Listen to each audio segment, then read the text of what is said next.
Hello and welcome, everybody. Welcome back to the Seidrkin podcast. I am so excited to be here with one of my besties, Mary Jane, who is going to have a really good chat with us, with you, with me, with everybody about German new medicine, human design, the crossover. So before we get started, I would like you to subscribe to my channel. I would like you to subscribe to get updates and send a comment, send questions, send a like, send a pigeon with a little love note, whatever you'd like to send. Let us know what you think of this at the end. And yeah, I love hearing your questions and your experiences. So please let me know how this lands. So before we get started, I just wanted to say hello to Mary Jane. How are you going? I'm good, thank you. That's really good. So Mary Jane, I'm just going to give you a very brief. Mary Jane is a manifesting generator. So she's a powerhouse. She's an incredible woman. She's also a 3-5 profile like yours truly, me. And we have so many interesting conversations about how that works in the lived experience of a 3-5 from Mary Jane's perspective, which is the manifesting generator, crazy busy, bouncing all over the place, and then me as a projector.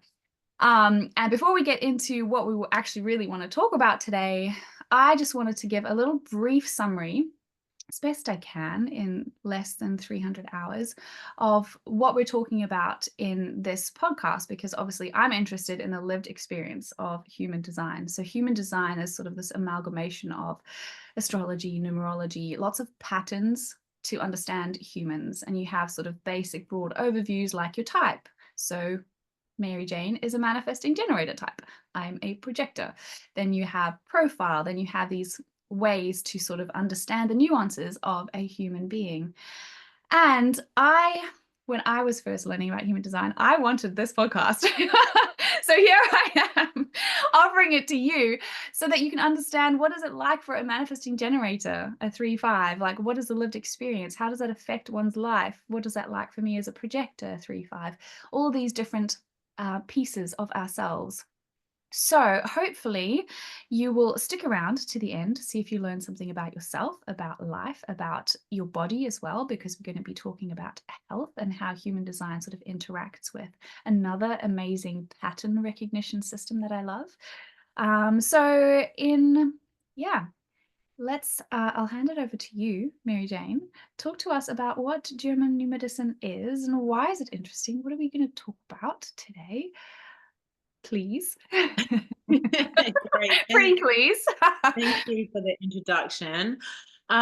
So German New Medicine is basically, as you've already very briefly explained, it is also a science that looks at patterns. And predominantly those patterns that it looks at are the ones between our psyche, our emotions, different experiences we've had throughout life, and then what happens in the lived experience in the physical body, through both physical symptoms as well as behavioral patterns. So it Okay. very much is about looking at patterns that occur and that manifest and that can be recurring within the individual's body, and the way that they behave, act, and react. And this is why it so beautifully marries with human design, because with those two technologies, you can actually really start to understand how someone operates and support them in the process to be able to live their best life, both in mind and body and in spirit, as opposed to struggling against the tide, so to speak. Yeah. Right. So you could look at somebody like me, perhaps with my wide open spleen, and the spleen sort of deals with instincts and fears, like lots of anxieties. And you could potentially look at, okay, well, there's going to be themes of fears, what could there be going on that it triggers fearful experiences, and then maybe tied in with things like the third line experience, fear of failure, fear of being exposed in your shame around failure, stuff like that. Absolutely, absolutely. So to take that very example, let's just dive straight in and give, and take that very example of fear and the anxiety aspect. So when we look at something like anxiety, when someone comes to us with something like anxiety, anxiety in sort of from a German new medicine perspective, through the lens that we look through, anxiety is what we call a constellation. So going back to that word we mentioned earlier, it's a pattern. A constellation is a pattern. Now we often hear the word constellation when we talk about stars in the sky and Mm, the patterns that they make that help us understand what's going on astrologically and astronomically. But the same kind of patterns apply in us as human beings as well. And one of those patterns is anxiety, and it's a constellation that is made up of two or more aspects, and those two aspects are a fear of what's right in front of us, and mm, a sense of powerlessness about how to do anything about it. And how that actually then looks, or when we are having an anxiety moment, experience, or attack, for want of a different word, but that's a word that's mm, often used, is people say I'm having an anxiety attack, mhm, is that fear of what's directly in front of us. So something that's appeared right in front of us, real or perceived, so that trigger will be happening and the person will be in stress, and mhm. then the sense of feeling powerless about being able to do anything about that real or perceived fear in front of them will also be active at the same time. Interesting. Okay. So it could be something like a new social environment. So people are maybe that trigger. And then, Potentially. yeah, okay. And then the feeling of like, well, I can't prevent this happening. Yeah, The so body goes. what it ultimately goes down to, or what it drills down to, is and this is where the science of German New Medicine ultimately stems from, is that the belief is that what ultimately triggers that to recur, because anxiety tends to be a recurring experience for the individual. Mhm, And what the theory is that what has created this pattern to happen in the individual is that they will have had an experience of feeling fearful about something right in front of them, mhm, and they will have had an experience of feeling powerless about something also. So there's two traumas, mhm, two conflicts mhm. happening at exactly the same time. They're both active at the same time, and that's what creates the pattern of anxiety. So Okay. they're two or more uh, conflict traumas that have become active at the same time. So the person has been pushed into stress Mhm, at the same time. And that creates the anxiety experience. Now, those two conflicts, traumas, experiences that the person had um, will have happened pretty close together, more often than not, to create the pattern and then for it to become recurring. And why it becomes recurring is that the original conflict shock that pushed that person to feel fearful or created that sense of powerlessness, the original conflict shock around that was never resolved in the moment, or shortly afterwards.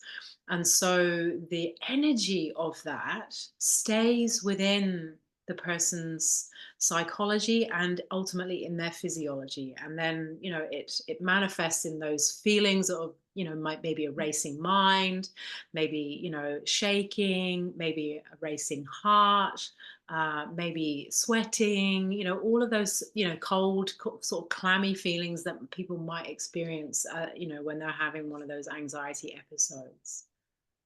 interesting. And how does that cross over with, say, understanding somebody's maybe sensitivities to flowing into that, or using human design as a way to navigate that maybe even trying to find that original conflict shock so that you So one of the ways, yeah. sorry, say that again.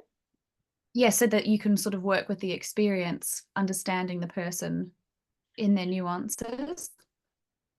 So this is where having, having an understanding of who you are as an individual really starts to come in, and this is where, you know um the empowerment of us talking about these things and sharing this knowledge and wisdom is ultimately empowering people to become familiar with themselves, as opposed to going to an outside professional and saying, can you tell me what's wrong and you fix it for me. The idea with human design and German new medicine is that we learn about what's going on for us and we take ownership for that so that we can then be the master of our own journey and our own destiny.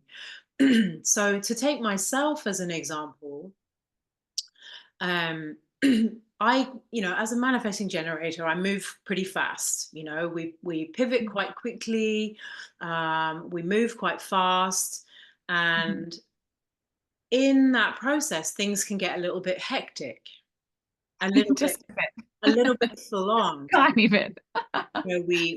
Uh-huh. It's not unusual for us to be talking quite fast. It's not unusual for us to physically move quite quickly. It's not unusual for us to be fitting from from one space to another very, very quickly.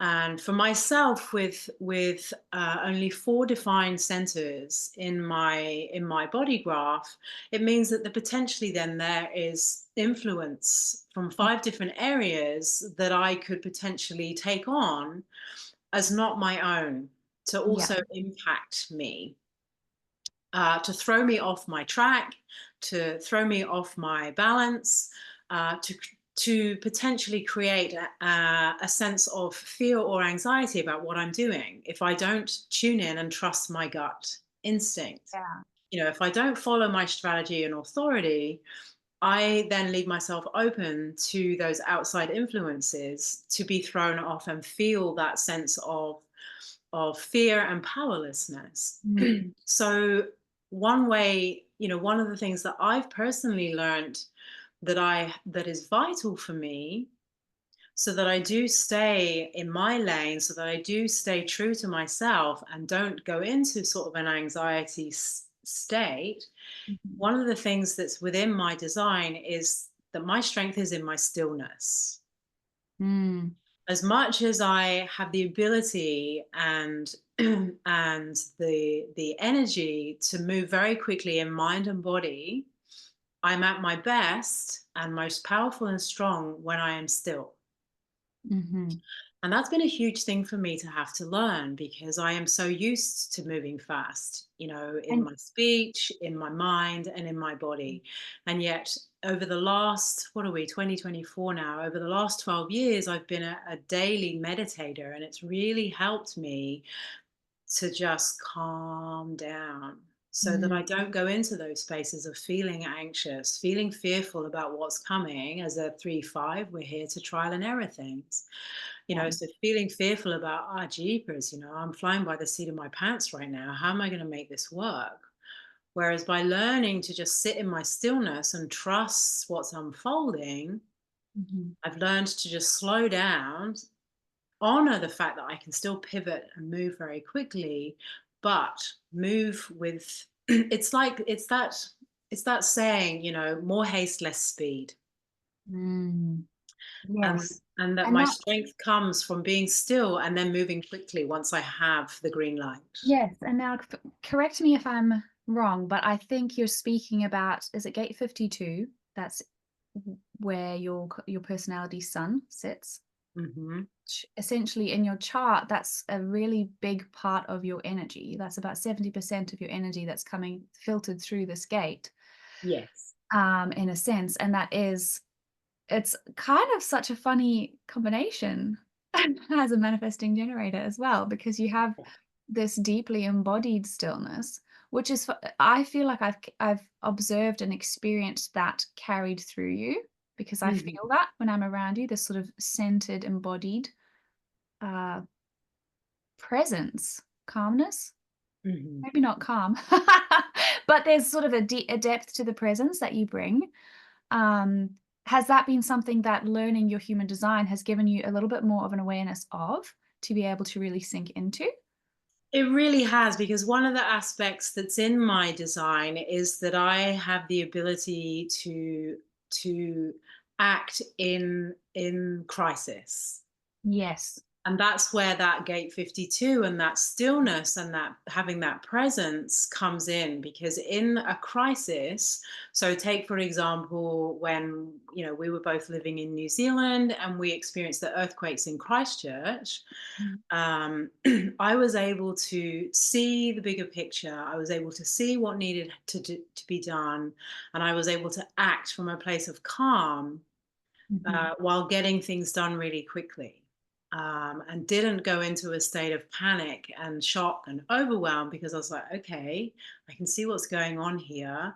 This is what needs to happen. We need to action A, B, and C there. We need to action LMP over there, and we need to action mm. XYZ over there.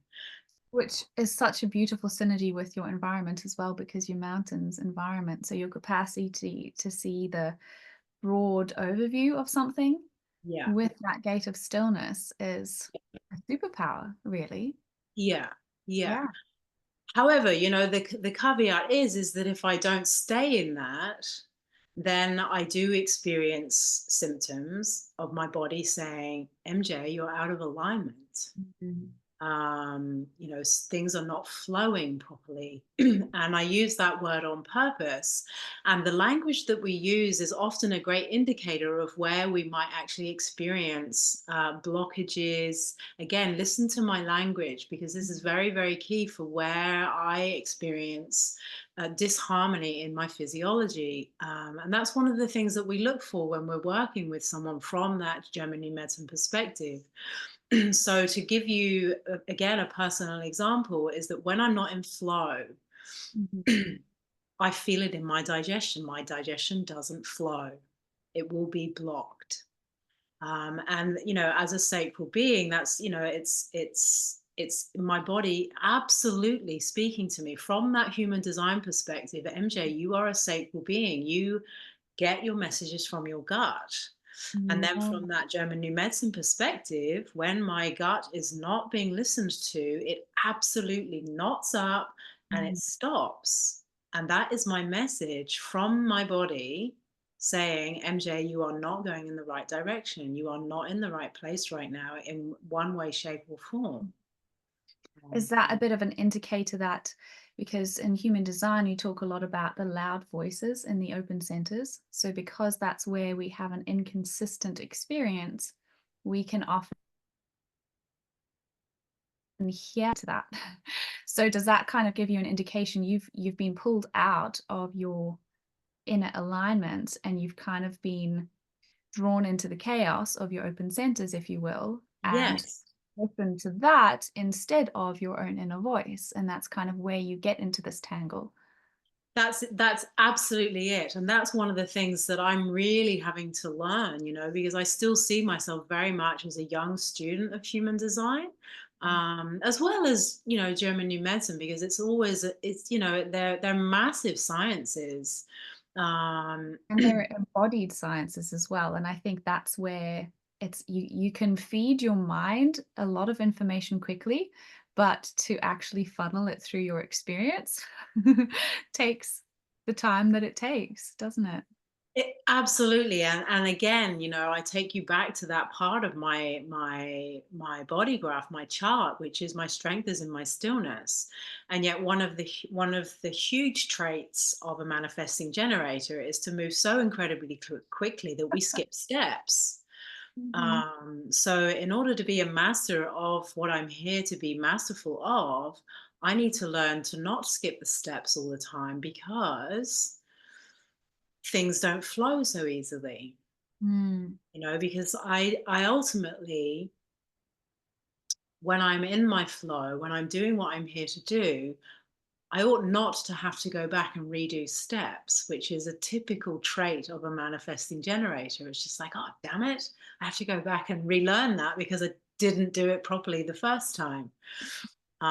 Which again, Interesting. as a 3-5 manifesting generator, it's even bigger because, the 3-5 part and the manifesting generator part is also that I don't ultimately have to finish everything I start. No, and you're probably you're probably discovering which steps you can skip and which steps you can't, and that's only through that trial and error process of, "Oh, Yeah. I did it this way and it didn't work out how I actually wanted to, so let's just go and rehash that a little bit." Yeah. So, to take me back to, or take us back to that question and that point you were just asking, is that yes, when I am not in my strength and in my stillness, purely listening to those four defined senses that guide me and allow myself to get caught up in the melee of those other five senses of people that surround me, that I allow myself to be influenced by, whether it's family, friends, loved ones, or an environment that I'm in, then things start to go awry in my body. And one of the key places where I feel it is in my digestion. Mhm. Another place where I feel it would be in my skin. Interesting. I have a history of symptoms showing up in my skin from which started at 6 weeks of age. Um, Wow. and they still manifest now to a lesser extent, but they still manifest now when I'm not paying attention. Interesting, and I wanna ask you about the third line, bonds made and broken, in relation to skin, because I know what you're talking about when you talk about skin, but can you let everybody know about what themes are we discussing when we're talking about the skin? Because it's not just one, is it? There's kind of like there's a broad context, but then, yeah, what is our skin telling us? So the skin is incredible actually. It's without getting too complicated, we have this top layer of the skin here. This is the epidermis part of the skin. And when we touch this, whether it's a gentle touch like this, or a more intense pressured touch, it is about touch. It's a sensitive and sensational kind of feeling and experience that we have. And that's the epidermis. Okay. Mhm. And that part of the skin, it basically relates to the feeling of connection or separation. Right. So, for example, when my skin symptoms first started to show up at 6 weeks of age, for me, it was a separation conflict. It was a trauma for me. My mum had been breastfeeding me from birth until I was 6 weeks of age, when it just became too stressful for her to keep going, for a number of reasons. Now, as a 6-week-old baby, who has 6 weeks worth of life experience at this stage, being separated from her mom suddenly is a huge trauma. It's a Mm. massive trauma because that person, that mother, is her lifeline. Mhm. She's just spent 9 months, you know, with the beat of that person's heart. And then all of a sudden, after 6 weeks of being out in this big wide world, she's taken away from that.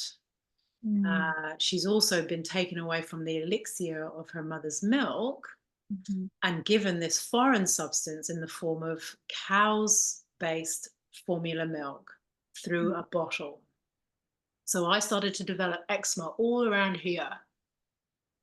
Oh, on your And of face. course, this is where I would touch my mother's nipple with my mouth. And this is where my cheeks would be against her breast. Mhm. And that's exactly where all the eczema developed, Wow. because of the separation of not touching my mother anymore in those areas. So what happens is the redness starts to appear in the healing phase. Okay. Yeah, that's the skin is healing when the redness starts to show up. when the skin is in the stress phase, it actually goes really thin. It kind of goes a little bit shiny, and we're not aware of this third aspect, but it actually goes a little bit numb. And then the reason for the numbness is to numb out the sensation of the physical separation. Oh, wow. Yeah, yeah. So, and on top of that, then I also developed what the medical fraternity described as an allergy or intolerance to dairy. They were like, "Oh, she's allergic to dairy," whereas I wasn't allergic to dairy at all. Mm. The reaction to the milk, which was cow's dairy formula, was that it was an aspect of the separation from my mother. So being given the cow's dairy reminded me that this wasn't the elixir from my mother's breast milk. It Mhm. reminded me that I have that separation, and it created that sensation in my body. My body wanted to reject it because it Mm. wasn't my mother that I was getting this formula from, and it wasn't my mother's milk. Is that along the lines of a morsel conflict? No, it's I mean, it can, yeah, when you go down into it, it becomes a morsel conflict, but ultimately it was manifesting Part through the of that skin. separation. Yeah. Yeah, so it's actually technically it's an aspect of the separation conflict. Yeah, Yes. yeah, Yeah.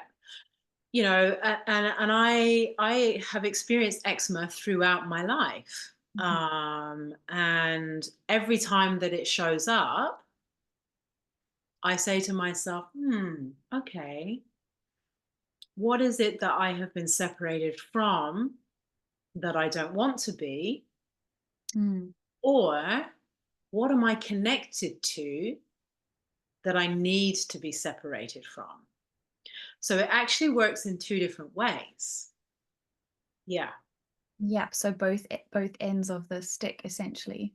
Absolutely, absolutely, and to give to give you another more intense example to explain further, another symptom that I have to do with separation is that I experience vitiligo, which is where the pigment disappears in the skin. Wow. So vitiligo also comes under the separation trauma umbrella. However, it's considered more of a brutal separation conflict because it's at a much deeper level of the skin. Still Mm. considered the epidermis, in terms of the skin layers, but it's considered a really, really deep separation trauma because of the level of the skin that it has gone to, where the pigment has even disappeared. Now, for me, my vitiligo is predominantly in my armpits on both sides. So my armpits are white, Wow. which is very, very visible when the rest of my skin gets some color. Mhm. Um, and it showed up for me when I was 2021, and I was an au pair, looking after three children in France. And I've traced it back now to there was one particular night that I was looking after all three children while the parents were away for a few days. And the youngest child was 3 years of age. And he came in looking for his parents. And of course, Mm. they weren't there. And he sat on my knee in the dark. And I was sleeping in their bed during this time, because it was near their bedrooms, the children's bedrooms, whereas I normally had a separate apartment. And he sat on my knee during the night that night, just inconsolable, missing his parents. He just wanted his parents. And what that triggered in me was an old separation trauma of my own, of when my parents had had separated. My parents separated when I was 9 months old. And I was then being passed backwards and forwards between my parents. And of Under the course, we armpit. pick a child up under their armpits, and it was the passing backwards and forwards of that brutal separation between one parent and the other Mm. that caused this. And the actual trauma started to show up itself when I was looking after this little 3-year-old child in France as an au pair. Did that bring the trauma up and process it to start healing it? Yeah, ultimately, yeah, it ultimately had been lying dormant in my system. Mhm. And then when the symptoms started to show up in me, as in the white skin, it came up for healing. Mm. Now, in normal general medical fraternities, vitiligo is considered an autoimmune disorder. They say that it's the body attacking itself and that there's no cure for it. However, when I was told that in my early 20s, that this is what started me on this whole journey, actually. Wow. I was told that by the dermatology department that I went into at that particular time. And they said to me, no, it's autoimmune. It can't be healed. The body is attacking itself. Your pigment is disappearing, and there's nothing you can do about it. And I came away going, that's ridiculous. That doesn't make sense. The body is way too intelligent to attack itself. And I knew this as a 22, I think, by this time. I Mm. knew that that was not true. So that set me on this whole journey of finding out what ultimately the body is doing. Mhm. And through the process of my learning about this stuff, I did have other white spots on my legs. And through the work that I've done and the healing work that I've done, I don't have white spots on my legs anymore. The pigment has returned. Wow. So it is possible for the pigment to come back, in my experience. Yes. Yeah, Yes, that makes sense. The yeah, body is very malleable. yeah. Now, to go a bit deeper with your question about the skin, when it comes to things like acne, acne is different. Acne doesn't come under the same umbrella as things like eczema or chickenpox or measles or vitiligo. They all come under the separation trauma umbrella. But Okay. something like acne is different. It's governed by a different part of the brain because it's at a different layer of the skin. It's at the dermis level of the skin. Right. Mhm. So it's governed by something different and it has a different trauma theme. So, acne, for example, is about the sense of feeling attacked. And the body, if you think about acne, when it's in the stress phase, you start to get these hard bumps under the surface of the skin. Mhm. It hardens essentially. Mhm. And what the body is doing in that way, Ah. go on. Yeah. It's giving you thicker skin. Exactly. Oh my god. Yeah. Yeah. Okay. Right. So it's giving you thicker skin, and then when that becomes excreted, it's processed this thicker skin to release it. Is that Yeah, so when the skin then starts to get red and ah, you experience, the sometimes, for want of a different word, but the pus starts to form in the spots. mhm, The skin has then gone into the recovery, the healing phase, the restorative phase. So it's getting rid of that feeling of being attacked, mhm. and the redness is the healing phase, and the pus is the body getting rid of those toxins that it needed to protect itself in the first place, to build that thick skin. Ugh, this just gets me so excited. Yeah, it's incredible. Like, the Because body is only ever working to help us stay safe and yeah, survive. It is never ever working against us, and it ever. makes so much sense. So you've had obviously the separation side of things. I don't did you experience acne? Not myself, no. Yes. No, I Okay, so mean, I had the odd pimple, but never yeah, but acne. not Yeah. so I had acne in high school. I it Mhm. probably wasn't as bad as some people, but, on your face, on your back a little bit, whatnot. And I find specifically the skin from both the attacking and the separation side of things really fascinating through the human design lens because both of us have a 3-5 profile. Mhm. And The third line, if you don't know what a profile is, it's essentially the character or the personality clothing you wear. So you can be a generator, but what flavor generator are you? You can be a Mhm. projector, but sort of what's your personality flavor with that? So the 3-5 is the lines are called the third line's called the martyr, the fifth line's called the heretic. And that gives you a little insight as to what's actually some bits of what you can experience as a third line or a fifth line. So if you have either of these lines in your profile, maybe this will resonate. But essentially, the third line it's kind of like the scientist, right? So you're here to explore, discover, try things out, test things out. But part of that process is you'll find a lot of things that don't work. So it's this trial and error, which may sound like a silly thing to call a martyr, but essentially you do give of yourself through sacrifices that is often physical, monetary, like all sorts of things come into this process of testing out, right? So essentially third lines are here to be the martyrs. We're here not in a doormat, I'm going to do everything for you sort of way, but I am here to give of myself in this experience to explore and understand life better and then to bring this knowledge to the world. What doesn't feel very good in the modern world a lot of the time is failure, though. So you can have this experience of perhaps, I mean, I'm not sure of all the specific moments where I've had the acne come and then go and whatnot, but this feeling of not necessarily feeling very comfortable about trialing and erroring, about getting things wrong, about not yeah, about failure. It's not a very embraced part of the process, in a lot of the world. I won't say the whole world, but then you also have the heretic, which is this fifth line savior, you know?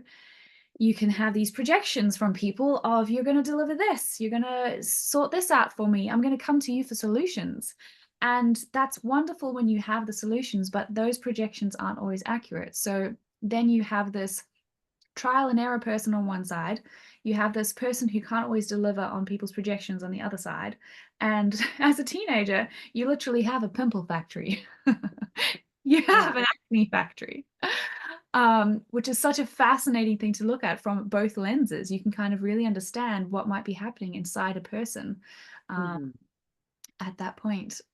Absolutely. And this is why it often shows up so much in that generation of, of our growth, because Yeah.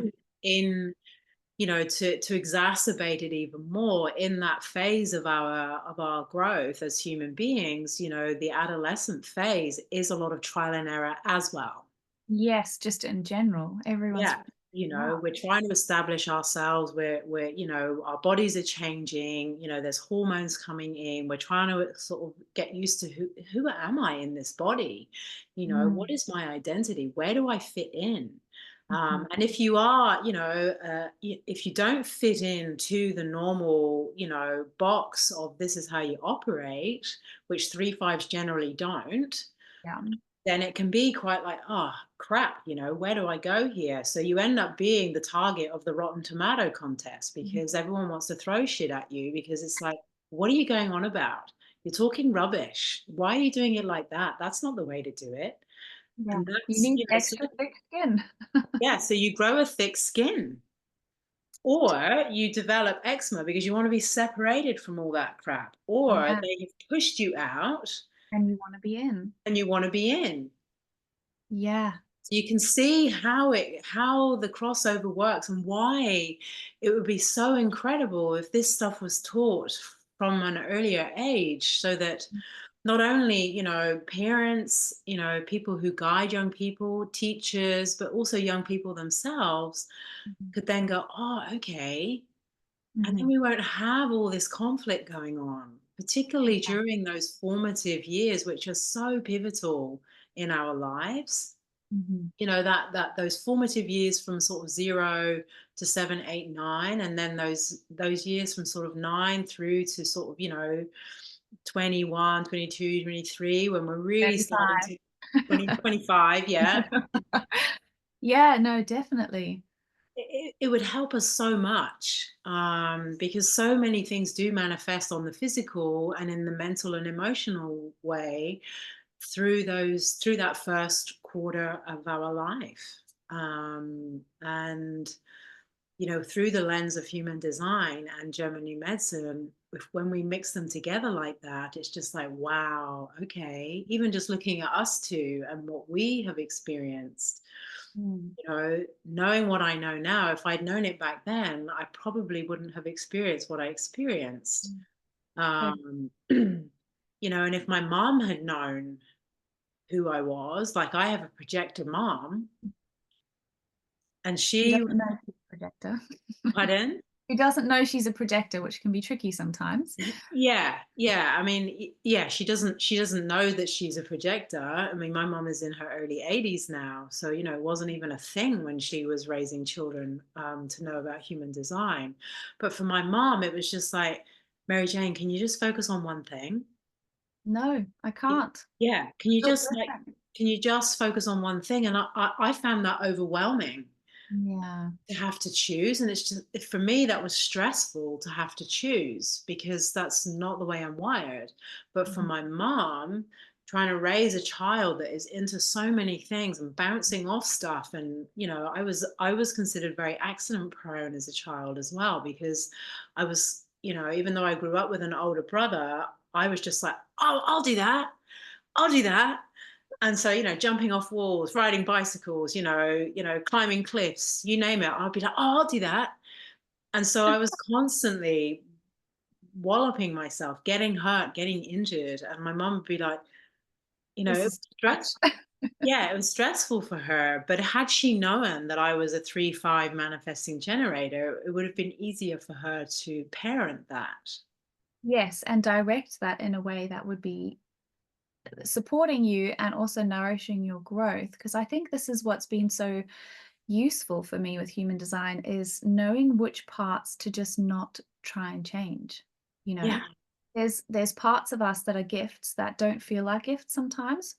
And for Yeah. you, especially as a third line 3-5 MG, you carry a certain gift into the world that's not understood a lot of the time. You do things differently, you do them fast, and you change. You're bouncing around, which is so unnormal. It's uncommon, Yeah.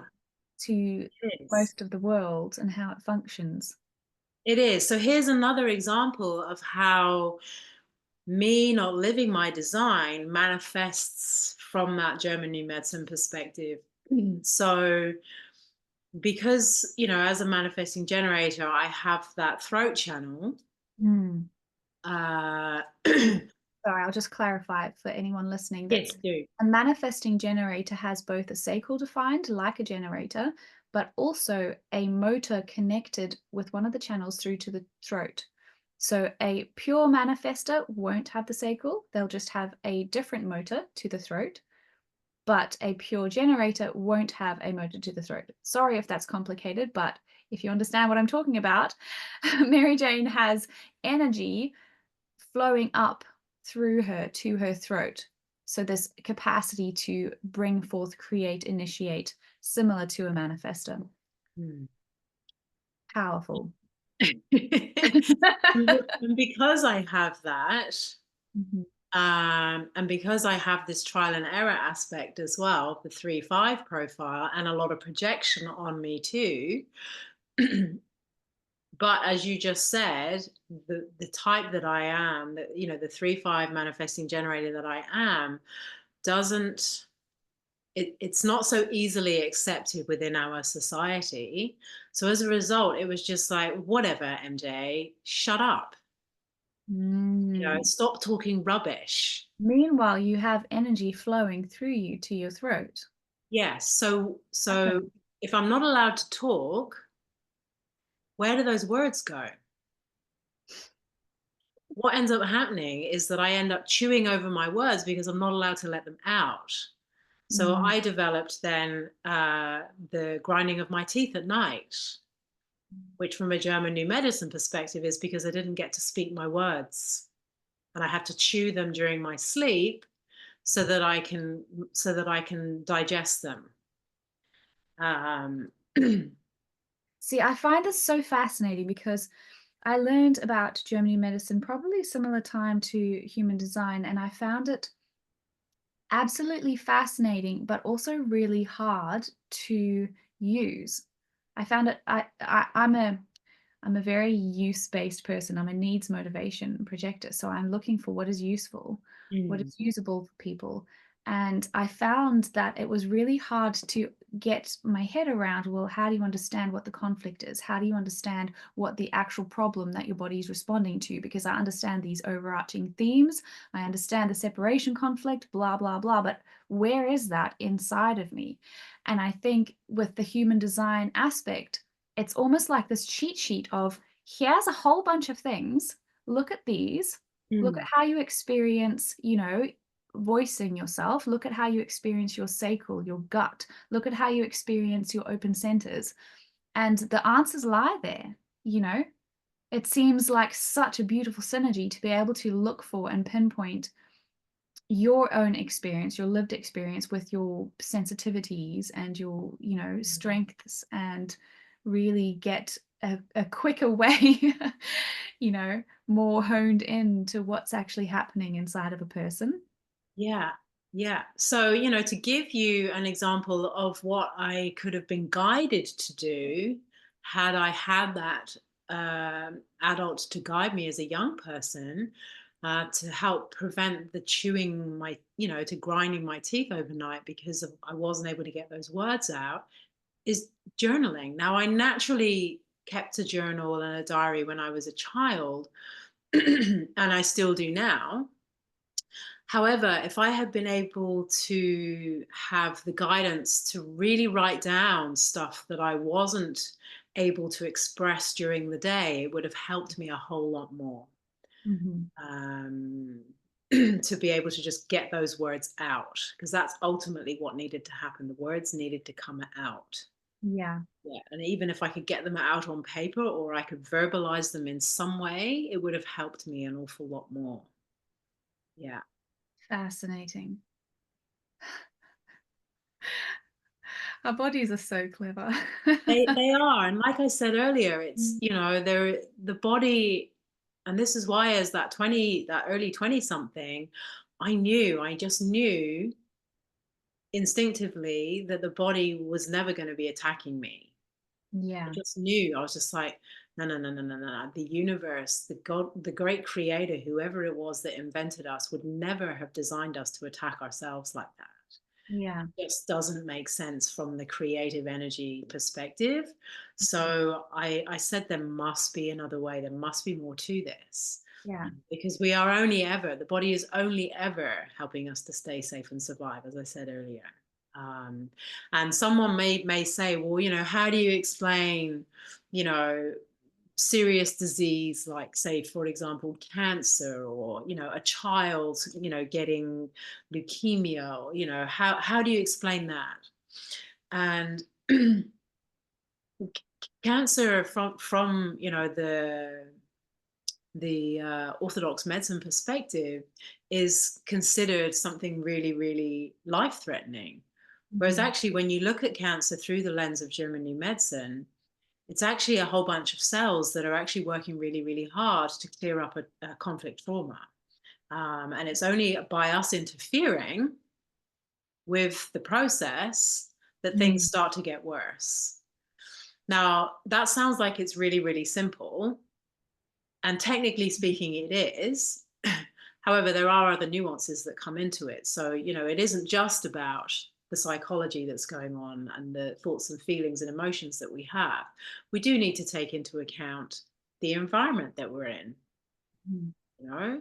So if I'm living constantly in an environment that is counter to what really supports me, which, as you mentioned earlier on, I'm a mountains environment person. If I'm living in a cave environment, probably going to end up in some way, shape, or form, my body saying, MJ, you're in the wrong place. This doesn't feel well. Yeah, because my health will start to show up in some way that this is not the right place. So we need to consider our environment. And this is where astrocartography can be quite helpful. Yes. um, because we can learn what environment, what location is more suitable for us. Mhm, The other aspect we need to consider are lifestyle choices. You mhm. know, are we actually, and this is again where human design can come in, because Mm, human design teaches us about, what type of digestion we have, yeah, what is really going to suit interesting. us in terms of what we're eating. Mhm, And German New Medicine, especially the evolved sciences that have developed since German New Medicine first came about, they look at the lifestyle choices, such as what are you eating, how are you eating it, who mhm, are you eating it with? Is it actually supporting you, or is it actually more detrimental? Because what is a superfood for one person could be a poison for another. yeah. I had a debate on a very well-known website some years ago now about superfoods, because they listed, I think it was like 12 superfoods that everyone should be taking. That's not the case. It's just not the case. And because someone may start taking something like, let's take cacao. It's really, really popular at the moment. Mhm, Um, especially cacao ceremonies. They're highly popular at the moment. mm, And it's a beautiful plant medicine, but it's not going to suit absolutely everybody. And I'm one of those people that it doesn't necessarily suit, particularly at certain times of the day. mm, It's not a superfood for me. It's actually a poison, and it reacts in me like a poison, mhm. because I don't need to be more stimulated. No, no, you don't. And that's a perfect example there, right there is, from the human design perspective, Mhm, I already have a lot of energy, a mhm. lot of energy. And you're I quite left, aren't you? So, Yeah, I'm quad left, so I'm very, very strategic as well. yeah, everything in you is active and engaged and Yeah, so I don't need things like cacao, which are very, very stimulating. mm, As a child, I was never introduced to tea and coffee, so I was never given caffeine. mm, And thank goodness, because I don't need it. I already have a huge amount of natural energy to keep going. mm, However, we're not taught these things, and this is where human design can really come in to help us understand what's happening in the physiology, mhm. from that German New Medicine perspective, and how it can become detrimental as opposed to, supportive. Totally, and I see it as a mechanism to essentially you're just reconnecting with yourself Yeah. because I think a lot of the time, especially, if you had the experience or glimpses of the experiences when you're a child of following your flow, for you that might have been bouncing around. That was sort of your natural state. So there's these glimpses of how we used to function well within ourselves Mhm. and through so much conditioning and I want to say like cerebral conditioning as well because what often happens is that almost all of us will be living by our minds Mhm. and not our bodies.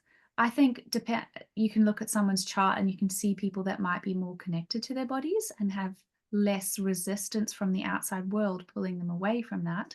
Mhm. But essentially, for most of us, we're going to have heavily conditioned mental ideas around things that sound really great because I know you've been in the wellness, alternative health world for such a long time, and I've done my own exploring, and there's so many really good ideas and really useful ideas and very clear ideas, and people can be really convinced that this is the way. And it is the way for some people. And so it continues to be shared by the people that it works for, and then it continues to be shared by the people that want to share it. And so there can be so many voices out there as to what's best for you and what you need to do for you. But truly, we are put together in particular ways, I believe, that, like you say, not all of us are going to respond the same way to cacao. Not all of us are going to respond the same way to, I mean, even yeah, how much fluid to intake. You've got so many different pieces to the puzzle, and I think when we can start to reconnect with ourselves, and I'm not going to say this is easy or it's a quick process because you know, connecting in with the body, it's a journey. Yeah. and it takes time, and it takes, you know, fecking around and finding out. It takes really kind of nutting out what your body is saying and starting to wake that voice up again, because for so many of us, it's kind of atrophied. We have a body that hasn't been listened to for however long, or Yeah. marginally listened to, and you have to kind of build that relationship and that trust again. So I think things like German new medicine, that gives us a language to speak to the body with. Mhm. You know, you can start to understand the words and phrases that your body brings to you in Mhm. any given situation and in response to things. And then through the human design lens, you can understand a little bit like where that response came from. You know, what was actually going on in my own sensitivities that kind of could have allowed that to happen. And then I think, in my opinion anyway, that brings the usefulness of all of it together, because it's like, well, I can now position myself in a different way. I can support myself in a different way. I can understand myself and make changes in my life that will then nourish me, not me as a keto person, or not me as a vegan, or not me as all of these different overarching ideas. It's sort of Mhm. me personally in my own body and life. And I think that's ultimately what, you know, where the usefulness of any sort of pattern recognition comes for, in my opinion. Exactly, exactly. And this, the audience another example of the crossover, and using my own design again as an example, and my own physical experience, to um, you know mix with that example. So my digestion is calm digestion. Opposite to mine. Yeah. So, that goes very well with my strength being in stillness. So calm digestion basically, equates to me needing to be in a calm environment for me to be able to eat. Now, that calm environment could be in a busy restaurant if I perceive it to be calm, if Mhm, I perceive the experience to be calm. mhm, It could be at home with a big family of 10 siblings, and having a family party. However, if that environment doesn't feel physically calm to me, then my digestion will knot up and it will not flow. It will become blocked. mm. Is So that what really instant for you, as in you can experience that? It's not like an over time process, you'll have that in the moment. Yeah, and nowadays, because I've become so much more attuned to it, as my body has basically, the shouts have gotten louder. It started off as tiny, tiny little whispers, Mhm, with my body probably giving me very, very subtle messages, mhm, and I wasn't hearing them. mm, So the messages got louder, but I still wasn't hearing them. So mhm, now it's become the messages now from my body are so abrupt mhm, that it literally is within a few hours maximum that I will feel the problem and understand that something is incongruent, something is out of alignment, something ultimately is not calm, and I am not in my stillness. It is literally as quick as that, and I'm like, oh yeah, okay, something's happening, and the symptoms that will manifest will be, digestively, it just won't be flowing. So there might not be a bowel movement, mhm, or I might just feel huge kind of bloat. mhm, So I know that actually it's not even digesting, mhm, or more seldom for me. I tend to not have the kind of reflux or acid or anything like that. That doesn't tend to be the problem for me. It's more in the lower gut that things happen for me, which would also kind of make sense with the sacral aspect. mm. But very much, it really does reflect back to me that part of my human design, which is about calm digestion and strength in stillness. As much as I am a fast paced being in mind and body. And I think this is the key, is that fast pacedness exists within the context of your strategy and authority. Yeah. Because you have what, 5 open centers, You have Yes. you have a lot of loud voices that can draw you away from the very quiet inner voice. And I think this is what's interesting as a challenge, that I'm aware of, working with people and working with their designs. We're dealing with a body's voice. So we're dealing with a body that doesn't care if it's rude to the group of people that you're eating with. Your body doesn't care if it's socially appropriate to, uh, I don't know, I can't think of an example, but it doesn't care about the social appropriateness of stuff. So when you have a human being with the personality, and then you have a body with its own wisdom, you're met with this uh, friction of, well, mentally, I think that I have to just suck it up. I just have to deal with it. And I think for so many of us, we have learnt ways of suppressing the body because we believe, we have mental ideas. And I don't want to just poo-poo that, because they're strong. They're there for a reason. They've allowed us to be accepted into the tribe of people that we have in our lives. They've kept us safe, these ideas. They've allowed us to function in a world that's structured in the way that it's structured. But at some point, there has to be a conversation between the two, doesn't there? And I Yeah. think that's where support is helpful, encouragement is helpful, awareness is helpful, and having the language to understand what your body is saying can be helpful, because you can start to work with your mind. I want to say, because you're using the awareness there, and the conversation can actually start to happen when you have these words and you have an understanding of the patterns, and then you can start to mentally realize why it might be important for you to honor your sacral response. Mm. You know?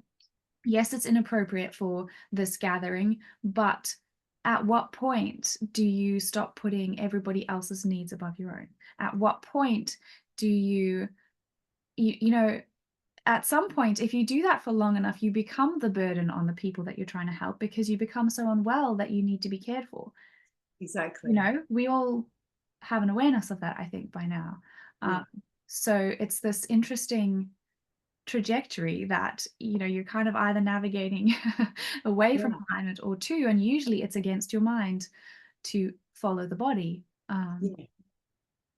Yeah, yeah, absolutely. A beautiful example really would be um, some of my living circumstances recently have meant that I've been living with my mom. Now, I generally get on really, really well with my mom. She clearly has a different digestion to me, though. Mm, And one of the things that I've learned, and I naturally learned it before I knew that my digestion was calm, because I found myself, my mum has a very traditional Irish kitchen. So, it's the biggest room in the house. That's where the gatherings happen. So there's often a TV in an Irish kitchen. And mm, my mum has one of those kitchens where there's a television in there. So um, I found myself, when it came to me preparing, say, for example, my evening meal, that I would avoid going into the kitchen if my mum was in there preparing her meal and the TV was on, because I couldn't function and mm, prepare my meal, never mind sit down and eat it with all of that stuff going on. Now, it appeared to be very, very antisocial that I mhm, wouldn't sit down and have a meal in the evening with my mom. But in my mind, I was just like, no, no, no, it's just too hectic for me in there. I have to wait until she's finished in that room before I can go in there and sit calmly on my own and mm, eat my meal. Now that I understand that, I've been able to explain it to my mum. Mum, I'm not being rude when I do this, but this is actually what I need for my own well being. mm. Is she able to have a dinner without the telly on?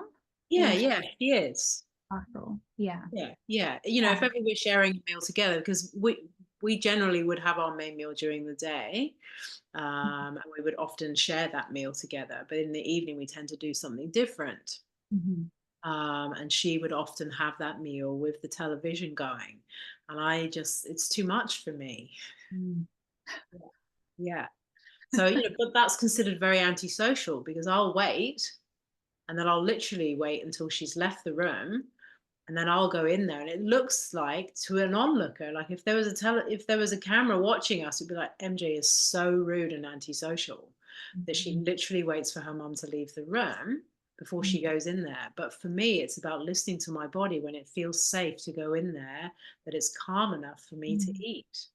Totally, and I can see how without having an awareness of what's actually going on mechanically, you can almost make problems out of it because you can be like, "Well, there is an issue because I feel like this," or "I am an issue because I feel like this," or then there can now be an issue between your mum and you where Yeah. she feels like you're almost walking into that separation conflict area, aren't you? Because does she want you there and she's not getting you and you wanna be away and you're not, you've got this whole conflict around something that is it's not personal.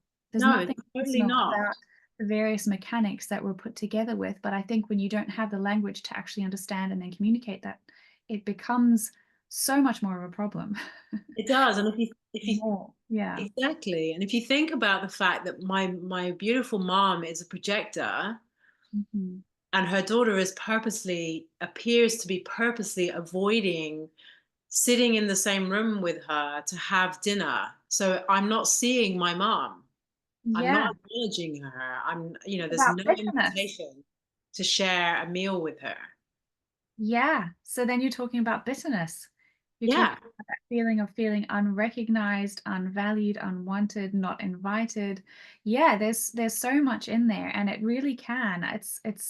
It's almost funny how we've all managed to get to where we are in life.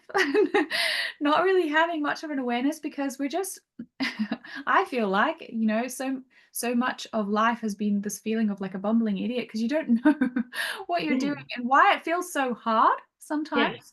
Yeah. Um, oh, that's so funny. Yeah, I have a feeling off the top of my head, I can't actually remember now, but knowing what I know of my mom, I have a feeling she might have something like hot digestion.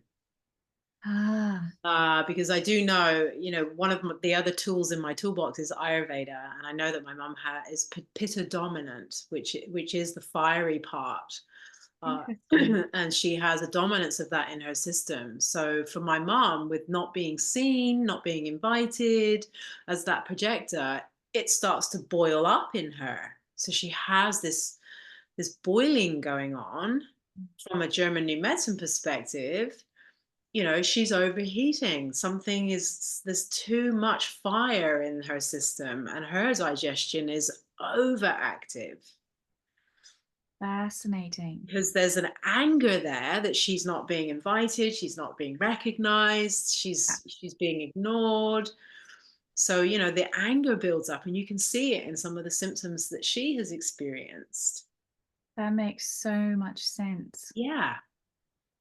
So that's something that has been relatively new for you, hey, in terms of understanding that your mum might actually be a projector. We don't have a birth time, do we? But the throughout the day she remains a projector and the nuances might change, Yeah. but how has that affected things for you? Because when you talk about having the awareness and the understanding of somebody else as well, this knowledge isn't necessarily just useful for understanding ourselves, but I think it can create a little bit more flow between the people around us as well if we can understand their ways better.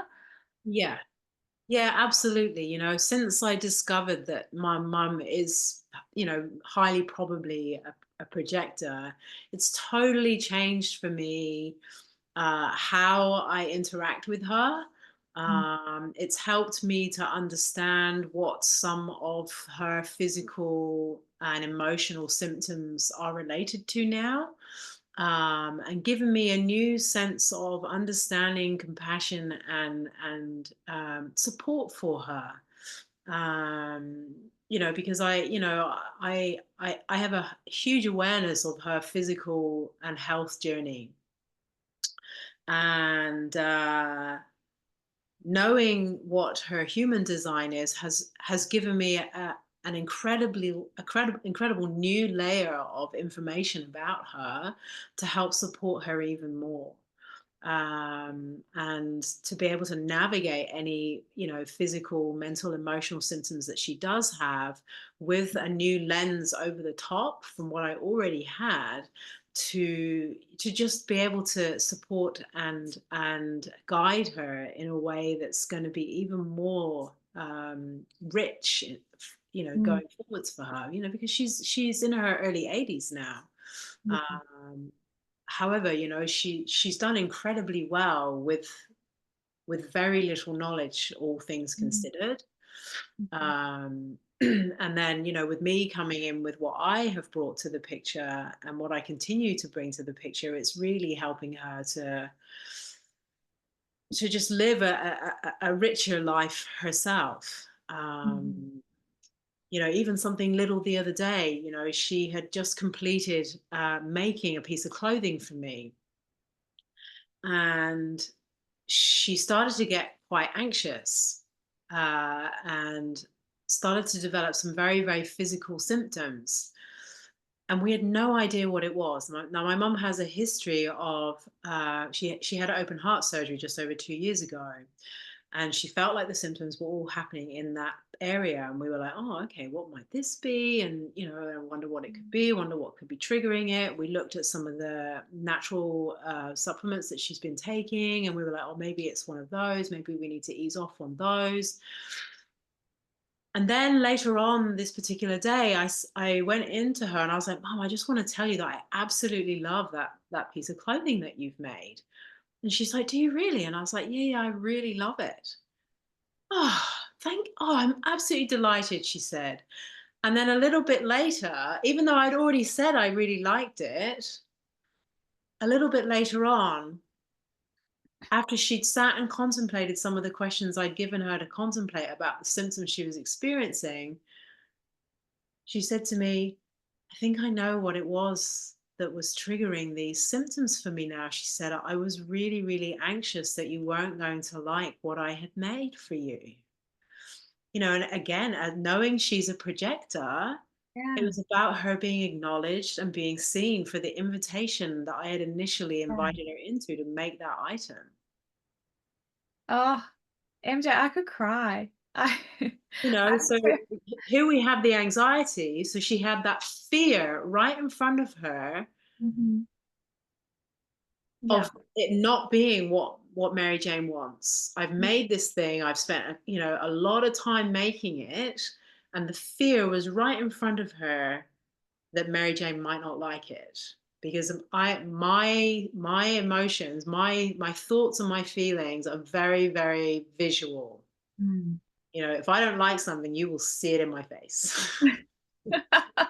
So she had that very, very real experience of that fear right in front of her of MJ might not like this, and that utter sense of powerlessness. So we've got the Yeah. two parts of the anxiety there of, and I have absolutely nothing that I can do about this now because I've finished it.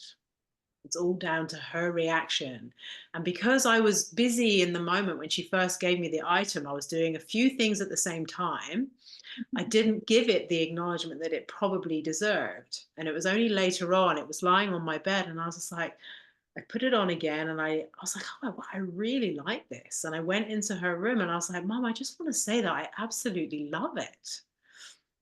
So that's such a precious moment. I feel like as a projector, my little heart goes like, "Oh," because I know that feeling of being recognized and valued by the people in your life and being seen for doing something well, and ah, that makes me so happy. Yeah. And of course, the symptoms, a little bit later on when we were saying goodnight, she's just like, I think it was about the cardigan. And I was like, what do you mean, Mum? She goes, well, I was really, really worried that you weren't going to like it. Oh, Because and as soon as you had said that you loved it, she says, I just had this feeling just come over me and all of the symptoms just disappeared. She said that was what it was. wow. Mm. She's So obviously again, aware, hey, yeah, aware of her own process, yeah, probably so much of your impact on her. yeah. And again, it's a beautiful example of human design and the essence of German new medicine in action. And that when we have even just a little bit of knowledge from these two disciplines, Mhm. we can work with them in such a beautiful synergistic way to help and support not only ourselves but those that are around us and close to us. Mhm. Yeah. Totally, and it doesn't even need to be educating other people about it because and I've had this with my mum, the flow, the capacity to communicate better with people in your life when you understand what they need to how they need to hear things or how they do hear things so that you can Mm, speak in a way that they can actually be reached. Uh, mm, it's transformational, you know? yeah. It really builds healthier relationships as well, I think, because we can accept people for who they are. I think sometimes there can be such difficult energies between people Mhm, because often we don't understand how different people actually are. You mm, know, for you as an MG, for me as a projector, there's such different energetic frequencies that we live by. yeah. And I think when you're trying to bring people into your space or they're trying to bring you into their space, there can be such difficulty between people. But if Mhm. there's a knowledge, at least for one of the parties, the flow can just be guided in a different direction. Yeah, really, it really can. It really can. There's one aspect that I have just thought of that you had asked about earlier on, and that was the separation aspect when you are a third line, which Oh, is yeah. which a theme of the third line is about making and breaking bonds. Mhm. And I think it's important just to loop back and just tie that part up Yeah. because, from looking at it through the two lenses of human design. So for those who don't understand, part of the third line is that we make bonds and we break them when the relationship is no longer necessary or useful. Would Mhm. that be accurate? Yes, so I see this in two different ways. Sometimes there is a need for breaking the bond to actually break the relationship. Hmm. There is also the capacity within a continuous relationship to break and remake the bonds. So Yeah. if there is space for a person to continue to grow and form and live well as a third line, that breaking the bond sometimes is simply, sleeping in separate beds, Yeah, or waking going up. out to work and coming home. Exactly, a weekend with the boys or whatever it may be to allow that it's almost like the in-breath, the out-breath. Mm. However, sometimes there are relationships that are necessary to break the bonds because they are unable to grow that way. So I think I've observed, I guess there's capacity for healthiness for both parts, and only your own process will know which is which. But I have experienced significant impacts when I have ignored the necessity to break the bond Mhm. in my own life. And I think that this is something that also can be really difficult to live out as a third line because this isn't a normal way to relate. My best friends that I still feel are my best friends that I don't necessarily see once more than once every 10 years or whatever it may be. There's this flow of we know who you are, we know when you're coming back, we love you every time. Mm. And those are the people that will stay with me throughout my life because I have a very big in breath and out breath. Mm. My capacity to move and restructure my life is, I would say, pretty significant compared to a lot of people. Um, but that doesn't obviously work for everybody. So there can be this grating of, I need space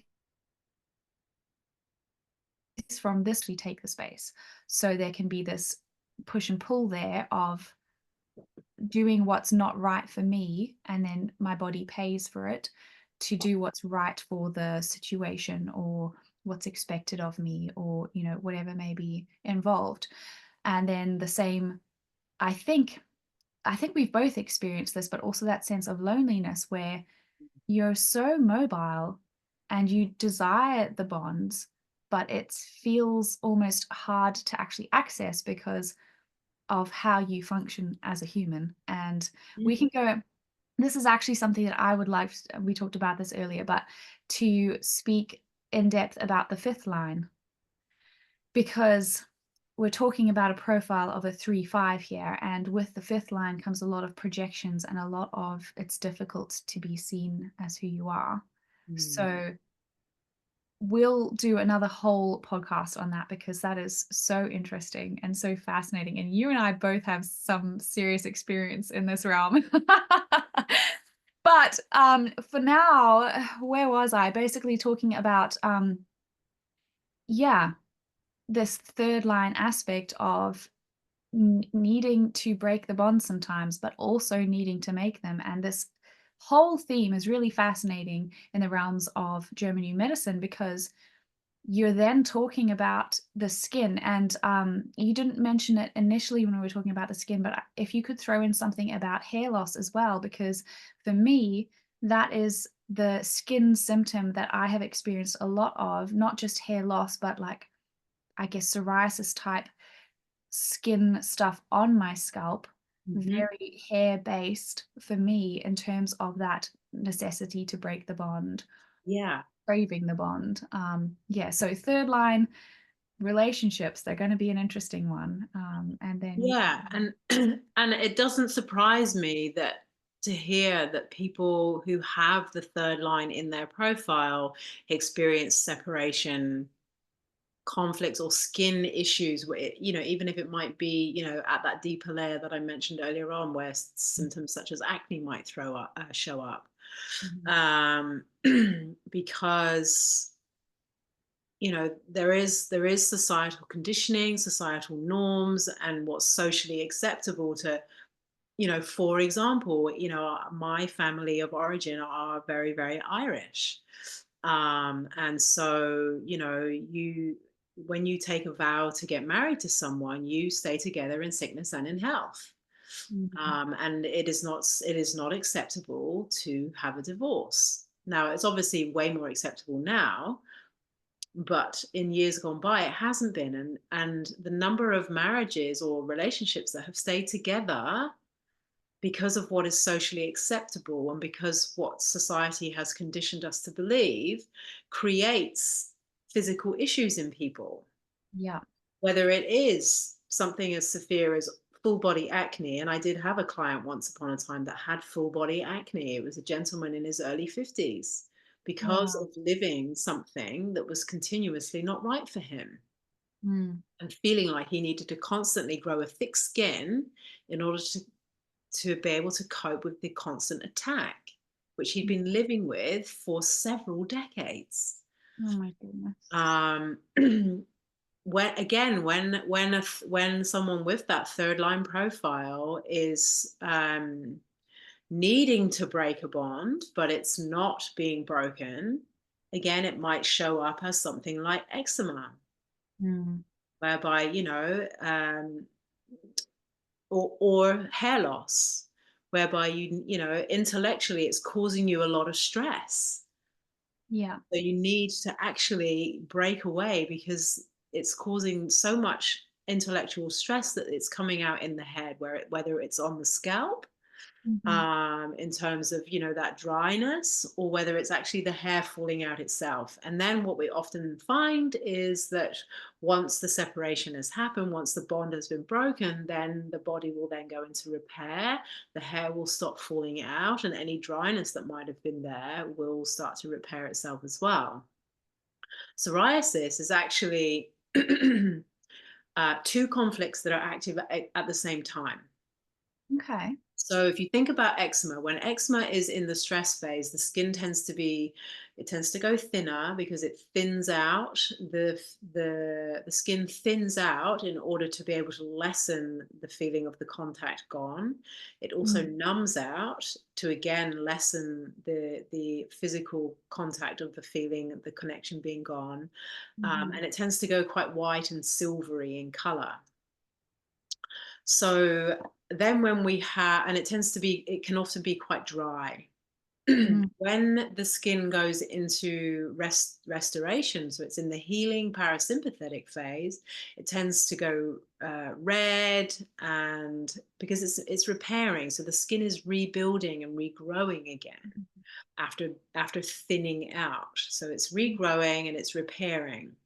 And we often say, this in the stress phase, the skin will often be quite cool, with that numbness and that thinning. Whereas in the repair phase, it tends to get quite hot. You can see the redness, and that's the repair phase as the skin starts to repair and regrow and regenerate. When psoriasis is happening, we've got two of those things active at the same time. One conflict is in stress and one conflict is in restoration. That is So what psoriasis is. so it's thin and red Yeah. at the same time. But it will be two conflicts active at the same time. Does that mean I want connection and I also don't want connection at the same time?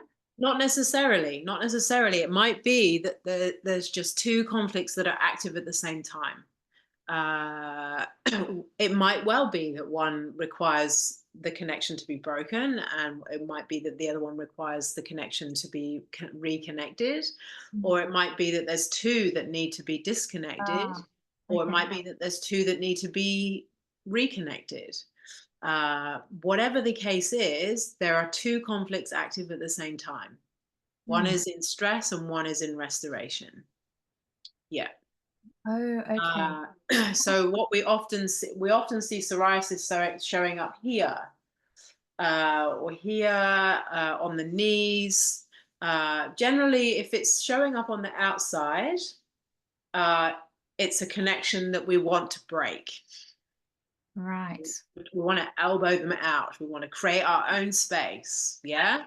Ah, This is yeah. how clever the body is. So it literally is just like, I need to break that bond. I need to elbow those people out and create my Mm, own space.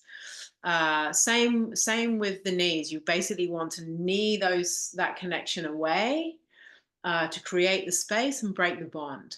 If it's on the inside, we yeah. we Yeah, want to bring it in. Yeah, okay. yeah. Yeah, Fascinating.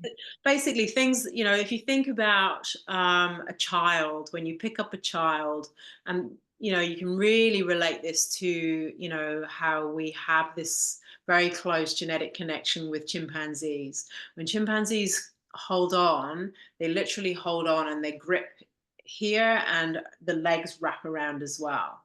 Mm, So this is why we often see the backs of the legs are very similar to the insides of the arms. Yeah, ah, so you often see eczema showing up on the backs of the legs and the inside of the arms at the same time, and that's mhm, that child wanting to grip on and hold on because the connection has been broken, and they didn't want it to break. mm. Yeah, Okay. yeah. So this is potentially a massive theme for any third lines. Absolutely, absolutely. Because traditionally we are often,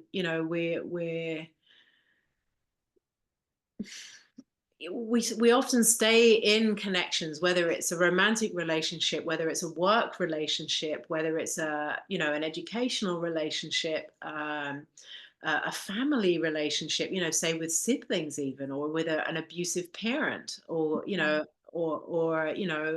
adult that's taking care of us, and we're mm, forced to sometimes stay in these things because of circumstances, because of societal norms, because of, say you're staying in a job because you need the money, mm, but you actually need to get out of there because it's actually toxic for you. Maybe the environment is toxic in a physical, mental, or emotional way. All of those things, we're so often forced to stay in connections that are just not for us, but the body will keep the score. It yeah. will, always. And again, it's a bit like, and you and I will understand this having lived in New Zealand, is that we have the tsunami siren warnings going off, to tell us that there's a danger coming and there's a potential tsunami coming. Mm, The body is basically sending off signals saying, warning, warning. It's like that, rah, rah, rah. It's sending out warning signs going, something is not right here. You need to pay attention. Now, as I was saying earlier on, sometimes, in the beginning, the warning signs are very, very subtle, but as yeah, we become more and more misaligned, the symptoms become more aggressive. They go from being acute to chronic. totally. We see this with, where someone maybe has some problems in their musculoskeletal system, and it's just like an ache or a pain. But if Mm, they continue to ignore it, it might become, full on arthritis, and that's because they ignored all the signs. yeah, and I've lived that. I mean, my body started saying no to my previous relationship, a year or 2 in, and I stayed 8.5 years, and during that time, if you look at my chart, you'll be able to understand how there can be such a disconnect. I've got mental, ajna, throat, G center all connected to each other. And then my inner authority, my emotional wave, and it's connected to my ego. It's completely unconscious and completely separated. It's not an. It's called a wide split. They're very Mm, disconnected. So for me, it's very easy to override what's happening in how I feel and in my body. And I think this is why I'm so passionate about learning the language of the body, because if I had understood these things better earlier on, and I'm not saying I would have changed everything and it would have saved my life, but I think I can understand how valuable this information is, because I spent thousands and thousands of dollars on trying to fix the problems in my body that were caused from misalignment. And I also had to work through all of those societal ideas of you shouldn't make that decision because you made this decision, you shouldn't break the bond. And then I I feel like I have so much compassion for everyone who is going through this challenge of listening to the body, mm, because I have the weakest sounding body voice. It's unconscious, it's completely separated, and I've got a really defined mind. So I understand that challenge of mentally having this idea of like, no, that's wrong. But I can also tell you as a third line, I've trialed and errored forcing my body to heal and to just do what it's told, and it mm. doesn't work. So I think having this awareness will hopefully, I really hope this is helpful to some people to be able to understand their own bodies and be able to have the courage and the trust in that process to then make better decisions. Because I do think it's this process of building trust, understanding the language, having the conversation, noticing the responses that you get when you make certain decisions, and then being able to have the courage to do what's uncomfortable and what's maybe not really accepted or encouraged, but actually is healthy for you, you Yeah, know? yeah. And this that you said something really, really important there, and it is, as much as you and I have talked about and shared some personal examples in this conversation, what is ultimately important is that we all tune in to what our own individual body is telling us, because what's right for one is not right for another. What might Absolutely. be a separation conflict for me with my eczema might be something completely different for someone else. Yeah, Eczema is always going to be a separation conflict, but the root of it is never going to be the same for two people. yeah, And that's where your own individual wisdom and your own individual journey, and what has brought you to your symptoms through your design, through your experiences, through your lived experience and your journey, is ultimately what's going to be the wisdom that is going to get you to where you need to go. And no book, no seminar, no course, no university degree is ever going to teach you that. It is only through the lived experience mm, and taking personal responsibility that is going to get you there. yeah. And All the real trusting the wisdom of ourselves, and the really, really exciting thing is that we are now moving into the age that really, really supports that individual journey. mm, We are now in the age of Aquarius, which I'm sure a lot of people have heard being bandied around mm, recently, but we are now fully in that age of Aquarius. And the energy of that ultimately is about one of the main themes of it is supporting individualism from a really healthy place, not from an ego place, but from a really healthy place with the support of the community around it, Mhm. from that more horizontal based community support as opposed to the top down hierarchical structure which we have been living under for several hundred years. So, the energy even supports more of this happening, more of us becoming more embodied as individuals, and getting to know ourselves and being socially accepted for our difference. And Mhm. this is what's so exciting about a conversation like this, Mhm. is that everything about it is now being supported in such a greater way. Yeah, and I feel like there's been premonitions of this in the realms of, I want to call it alchemy and personal growth and personal development, but I think we only have we have cultures and we have communities that are only as healthy as the individuals within them. Yeah, And I think for a long time there have, because of how, I want to say, institutionalized the world has been, yeah, that the people who have been seeking different ways have had a difficult time of that in terms of health and in terms of isolation and in terms of, separation conflicts and everything like that, because there hasn't been an awareness of the value of that yeah, process. And I think we are getting to that place now where people are realizing that no one's coming to save us. We are either going to learn and grow and heal, or we're going to keep getting what we're getting. yeah. And to me, that's exciting because Very. my little ego is like, I'm here to work for the tribe. I'm here to do the inner work. I'm excited about that. I've got that commitment energy, that willingness, the willpower. But it is because I think w- we have so much power in transforming the Mhm. world, but it only comes through us. Yeah, And I'm really excited to see that becoming more of a conversation now, yeah, mm, in our relationships, in our health, in our yeah, communities, in our, controversial ideas, yeah. everything that we're Absolutely. willing to speak about. It's really only as impactful as clearly as it's coming through us, Yeah, as the vessel that we contain it in. So yeah, this is such fantastic knowledge, and I feel like it's so accessible. It's almost like, herbalism is the medicine of the people. yeah. I feel like German new medicine and human design is, maybe, I don't know what you'd call it. Philo philosophy of the people? I don't know. It is medicine of the people as well, because I think again. Absolutely, and they all play a part. They're all part of Yeah. the puzzle, they all have a Mhm. place, Mhm. and they all make up the bigger picture.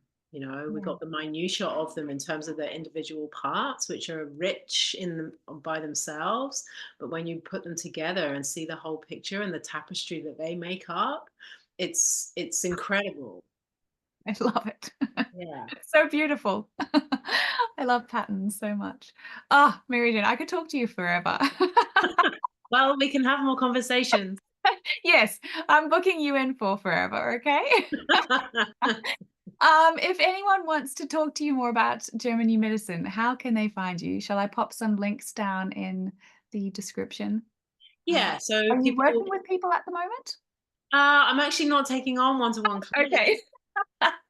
Well, Uh, if they wanna find, you, and if you ever you post some really beautiful stuff in your stories, I know that yeah, already. so one of the things I'm gonna be doing in the new year, if people are interested, is I'm gonna be running again, sort of an introduction, a foundation to this knowledge. You yourself did it just over a year ago. Yes. Amazing. And I'm probably going to be running it over a weekend, so it will be a 2-day kind of thing, sort of 6 hours each day online, so you can do it from the comfort of your couch. And yeah, that will be happening. I'll probably run that hopefully in the new year, and I'm hoping to run it maybe 4 times throughout the year. So that's one way Mm. of learning more about this.